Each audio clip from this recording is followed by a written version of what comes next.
Okay, just let me try one thing here. Just humor me for a second, okay?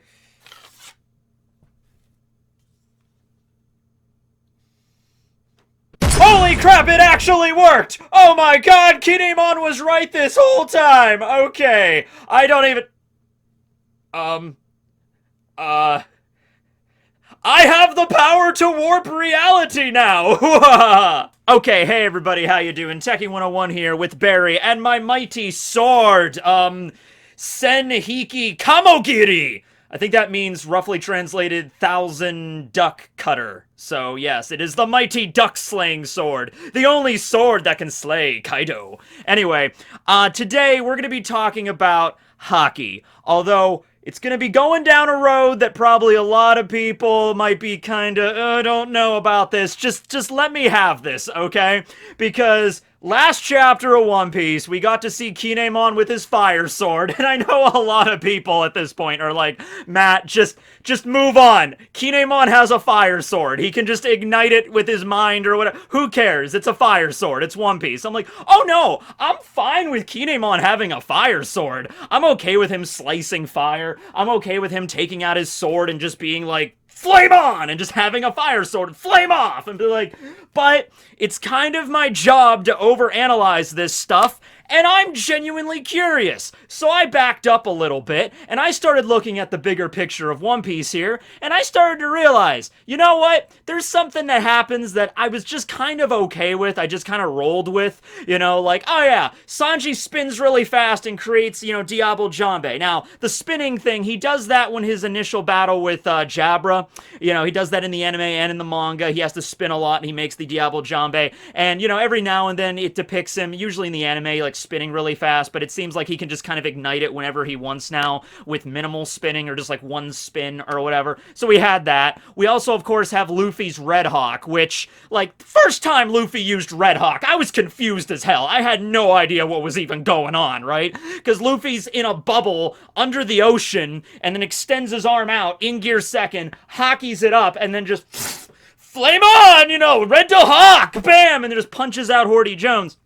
And I'm like, well, that's awesome. And of course, it's like in the memory of Ace, you know, so Luffy now has a fire ability to kind of carry on Ace's memory and all that stuff. That's awesome. That's interesting. That's very poetic for the story. But I'm like, how did he light his arm on fire? And then, oh, remember this? This is something that doesn't get brought up as much, but still something that's like, what? Remember the scene at Dressrosa in the Coliseum when Luffy was Lucy was fighting against Don Chinchao, and he uses Thor elephant gun, and it's just like, yeah, Thor elephant gun. It's an elephant gun, except charged with electrical power. BAM! And like lightning bolts are firing off of it. Now you could say, and I was like, oh, that was just like static electricity, right? But, you know, maybe it is, maybe it's not. Maybe Oda, for one thing, is just depicting these attacks to look cool, because he's Oda, right? I mean, once again, he kind of plays it more like a game with this kind of stuff, like he doesn't take it all too seriously. Like, when somebody asked him in an SBS, he's like, hey, Oda, when Sanji goes into Diabo Jambe, how come his leg doesn't get burned? How come his pants don't get burned? How come his shoes don't get burned? Or his socks? And, you know, Oda's basically just like, oh, yeah, well, you see, when Sanji activates Diable Jambe, it burns really hot. But what burns even more hot is his passion, his resolve, his emotion to defend. You know, so that's why it's like his passion, his fiery personality is burning so hot that Diable Jambe's you know, mere flames cannot hurt him. And that's basically the explanation that Oda gives. So that's like him not being very serious. It's just like, guys, it's just he lights his leg on fire. Just roll with it, right? It's not a big deal. So he could be doing it like that, or just to look cool. It's like Oda's sitting around and he's like, you know what? I want Luffy to have a fire ability, so I'm going to give him one. I want Luffy to have an electric ability, so I'm going to give him one. Does it make a lot of sense? Not really, but it's my manga, and it looks cool, and I'm just gonna do it. So, it could just be that, and it could, you know, start and end with that, and Oda's not going to explain it anymore. But, but I started to think for a moment. I'm like, okay, we have basically in One Piece two major power systems, okay? We got Devil Fruits and we got Haki. Now, there's some other stuff thrown around there. We got like Fishman Karate. We got like that vibration fighting style that the Happo Navy, like Sai and Don Chin Jiao and everybody utilizes. You get like straight up ninjutsu in Wano. Like, so there's a few other power systems scattered about in like localized areas. The Minx Electro, very specialized things that only the Minx can utilize. Okay, I get that kind of stuff, right?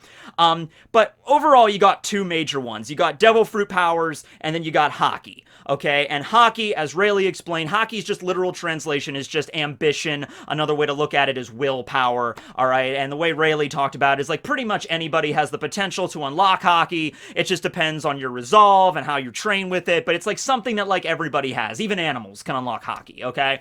So Haki is this thing that's... I don't know, it's not as diverse as a lot of other anime power systems are. It's not like Nen from Hunter x Hunter or anything like that. It can't do like a bunch of crazy stuff.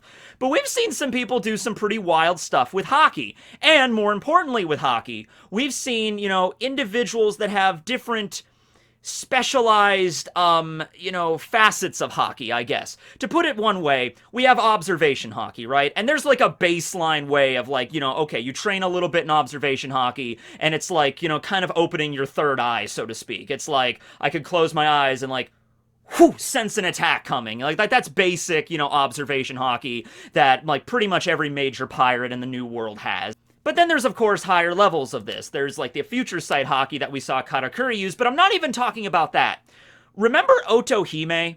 Otohime was said to have this very unique ability to understand and convey the emotions of others. Like, she sort of had the ability to, like, sense others, like how they were feeling. Like, their like a high level of empathy, sort of, but, like, to the next level, like a supernatural level of empathy. And it was, like, understood that, like, this might have very well been a type of observation Haki. In fact, I think it might have even been confirmed it was a type of observation Haki that's just really finely tuned to people's emotions.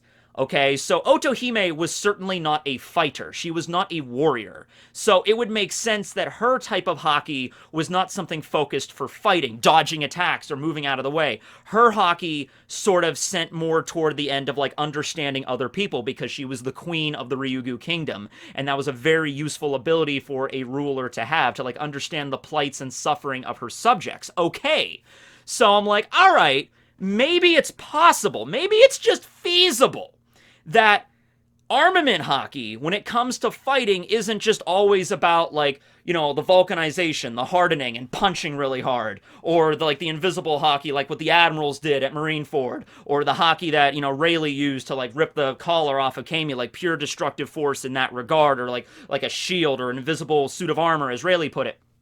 Maybe it's possible to influence elemental powers a little bit with this. Not to the point where it could be like a devil fruit. Like, I don't think, like, Luffy can use Red Hawk. I don't think Luffy's ever going to match the power of the Mera Mera no Mi, or the Magu Magu no Mi, or anything like that. Where Luffy could match the powers of, like, like Daienkai, like Flame Emperor. Like, Luffy, that's just outside of his power set. Like, he just can't do that, okay?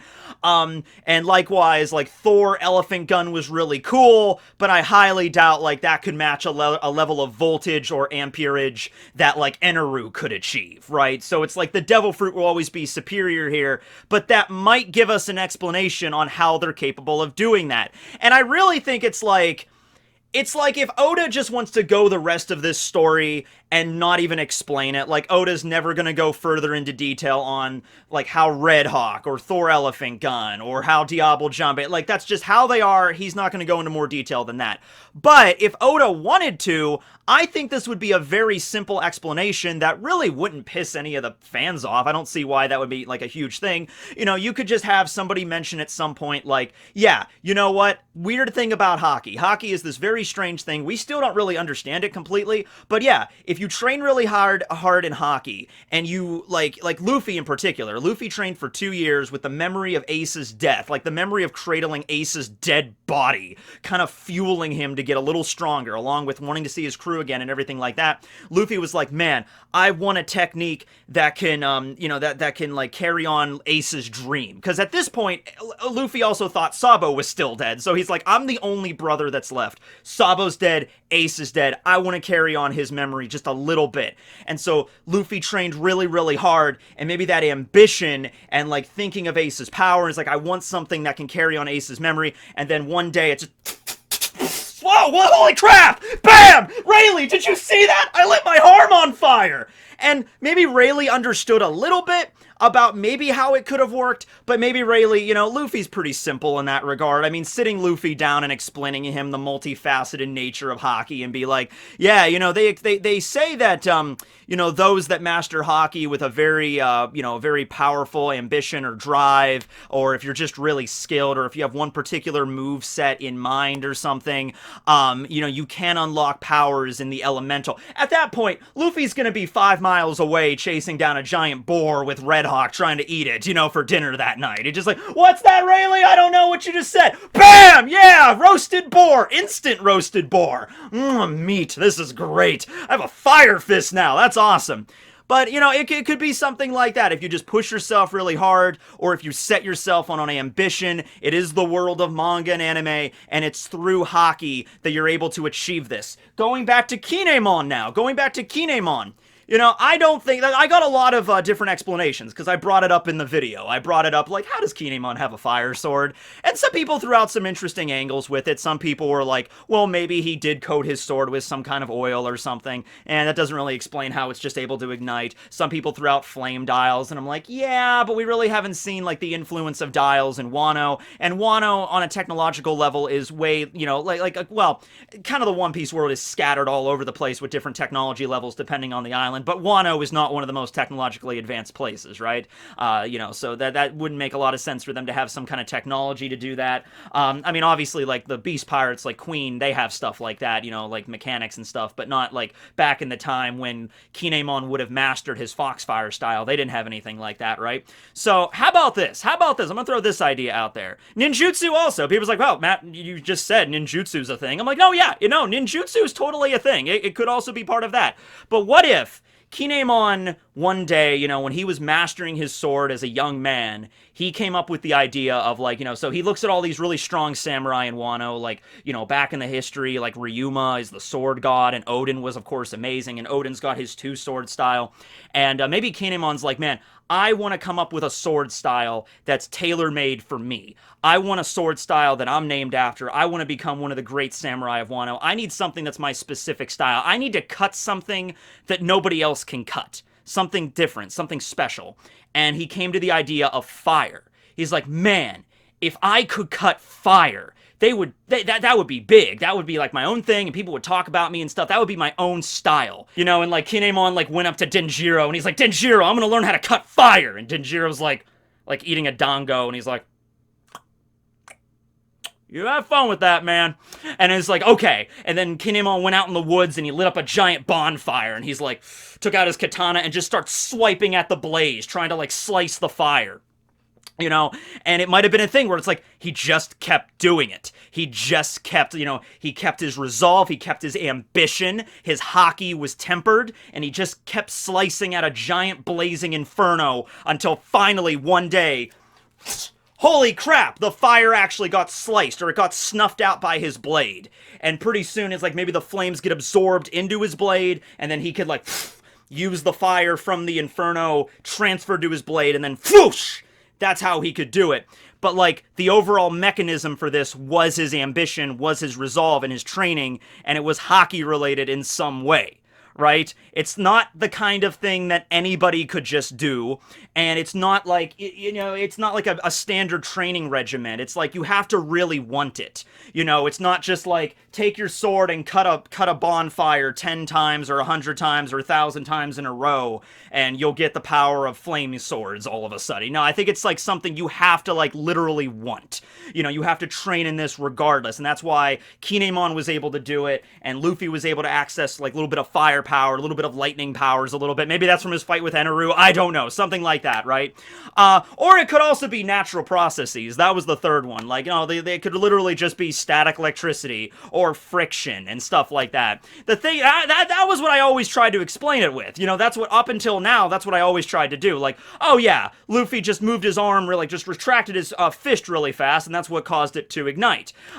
Static electricity with the Thor elephant gun, air friction, whatever. We could just explain it away like that. I'm not a physicist, of course, but, manga, anime logic. But, in the last chapter, when Kinemon just took out his sword and just, not even doing this, just looking at it and just igniting it, I'm like, maybe, just maybe there's something else going on here. And if Oda revealed that later, I think a lot of us would, I don't think anybody would be upset over that. I mean, let me know if you would be, but I think if Oda did reveal that it's like just a little aspect of Haki that you could awaken like elemental powers, I think a lot of people would just be, like me included, would just be like, holy crap, that makes so much sense now.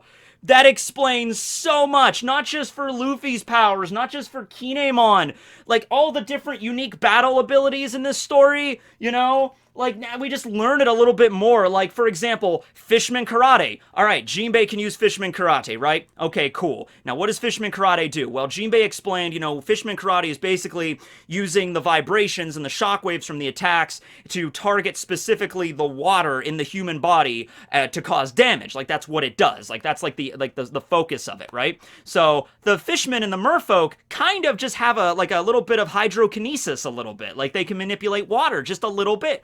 Well, why can they manipulate water? It's like, oh, well, they're fishmen, they're merfolk. Of course they can manipulate water. Yes, but why? How? What is the mechanism here? It's like, oh, just a little bit of Haki. It's just tempering their Haki a little bit, and they have more of like a water affinity to that. So that's how they can like, boom, and then specifically target like the water in the human body. Remember Miss Golden Week? Remember her power to do the colors trap thing and like, betrayal black. As long as you stand on this symbol or the symbol is on you, you will just betray your friends. Or, the bullseye red where you have to attack this specific area. It's not a devil fruit power. We learned it wasn't a devil fruit power. The closest thing we got to it was a degree of hypnotism. But once again, I'm going a little bit too down the rabbit hole here. Hashtag not a furry. But it's like, this is beyond regular hypnotism. This is like all she's doing is drawing a symbol on the ground or drawing a symbol on somebody's like, clothing or on their skin, and it's causing them to do this one specific thing every single time repeatably. So it's like, what's the mechanism behind that? Maybe it's a little bit of Haki, manipulating the mind, psychic manipulation. You like all the Pokemon cards? I never learned how to play this game when I was a kid, but whenever I got Pokemon cards growing up, I just like, oh man, these cards always looked really cool. The little symbols on them and everything like that. Yeah, that's cool. Also on Twitter last night, I was like, hey, this will make more sense in the video tomorrow, but what's your favorite Pokemon type? And it makes for a very striking thumbnail, I must say. But yeah, I'm more of, I like Ice type. Ice type was cool. I said Articuno was cool. I like steel types as well, though. If there was an ice... Is there an ice steel? I don't know if there's an ice steel. Let me know below if there's an ice steel. But anyway, my point is that, not on the level of, like, Pokemon attacks. We're not talking, like, giant fireballs or giant electrical bursts of energy or anything like that. But just Haki tailor-made for certain people. And they might not even know it's Haki. Like, Miss Golden Week might just have been, like, she's an artist, so she's sitting there drawing and everything, and maybe one day she was just like, man, I wish I had a special power with my drawings or my art, like something that I could do. And so she was drawing every day, and she just didn't even know she awakened Haki a little bit, but she did, and then it was just enough to have this, like, hypnotism aspect on some people. And it might not even work on other people. We know that Luffy is very susceptible to hypnotism and, like, manipulation and stuff like that, so that's why it works so well for him. But other people it might not have worked on too much. People that have like a really strong resolve. Like, I don't think Miss Golden Week's like colors trap would work on Shanks. Like she just paints like the black symbol on Shanks, like betrayal black. Now you will betray the other members of the red hair crew. I think Shanks would just be like, cool tattoo. So I don't think it could work on everybody, and that would be like the determining factor, like based on someone's Haki, based on their level that they have. It's the same reason why it's just like, how come Law doesn't just use his Oppi Oppi no Mi powers to, like, use that body swap, the personality swap surgery thing? Why doesn't he just use that on Kaido and swap his mind with, like, a duck? right? And just whoop.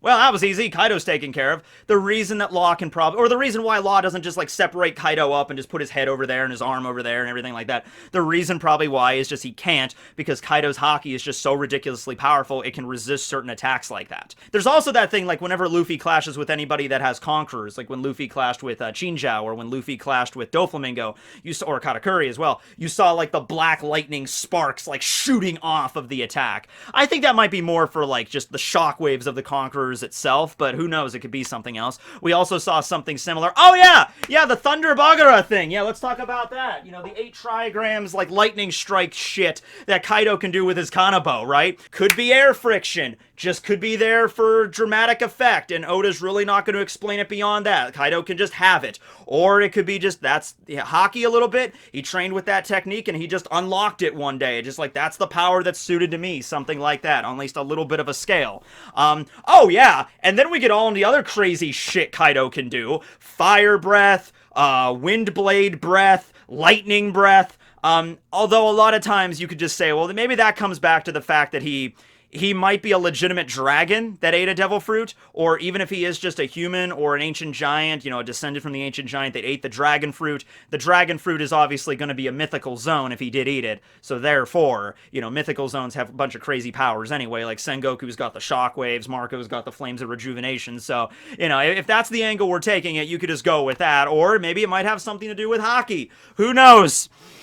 Not me. I don't know. I just thought it would be a cool idea to talk about, because I'm sitting around and I'm just like, you know what? On the off chance Oda maybe goes that direction with it, you know, I want to be ready. I want to be like, maybe we could do this. Maybe he could do this very well. I don't know. But I think at this moment, it's probably more than likely just like a thing on Oda's part. You know, I don't think he has any big plans for it to like go into it further into the story.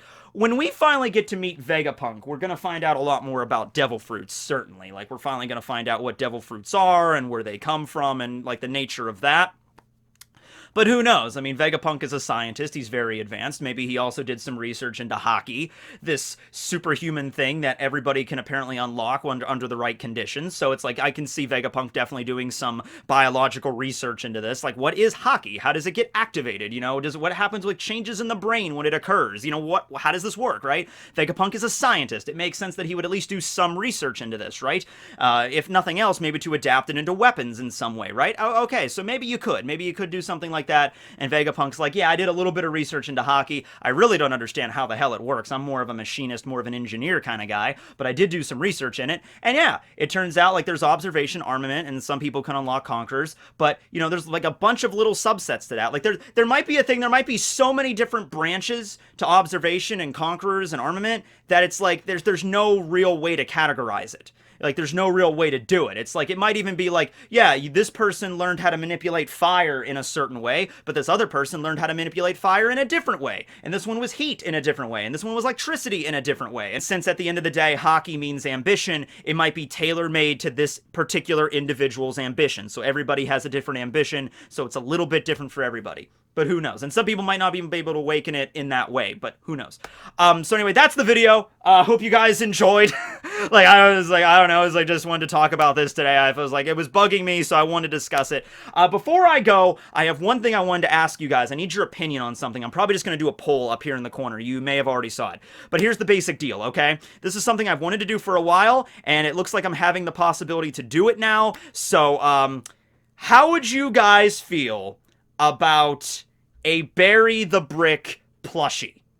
Like, getting a plushie of Barry the Brick for the Christmas shopping season. I don't know if it would get out by Christmas. It might be a little bit. I don't know how long, because I've never done anything like this before. But there's a company now, and the possibility has arrived on my doorstep, so I'm like, possibility to make a Barry plushie. And what I mean by Barry plushie is roughly the same dimensions you see here. The googly eyes, maybe, get the mouth, get the name tag. Let me know about the wings, like if you would want Barry the Brickin' or just Barry the Brick himself. I can't really do the straw hat because that's more of like a One Piece trademark thing, so I wouldn't be able to do that. But like a Barry the Brick plushie, essentially as you see here, except, you know, not £5 and like a brick. But yeah, it's something I've wanted to do for a while, and it looks like I might be able to do it now. I just need to know how many people would be interested in that, and I don't have anything for prices or anything like that yet, because we've like just started this like this morning, right? The possibility here. So let me know in the comments below and the polls up here, how would you feel about that? And I'll get to work on that as soon as possible. So yeah, thanks for watching though, everybody. This will be Tekking and Barry signing out. I am just mass marketing the crap out of you. Yeah, the shirt sold really well, Barry. That's what it is, okay? People love you. All right, have a good one. Signing out.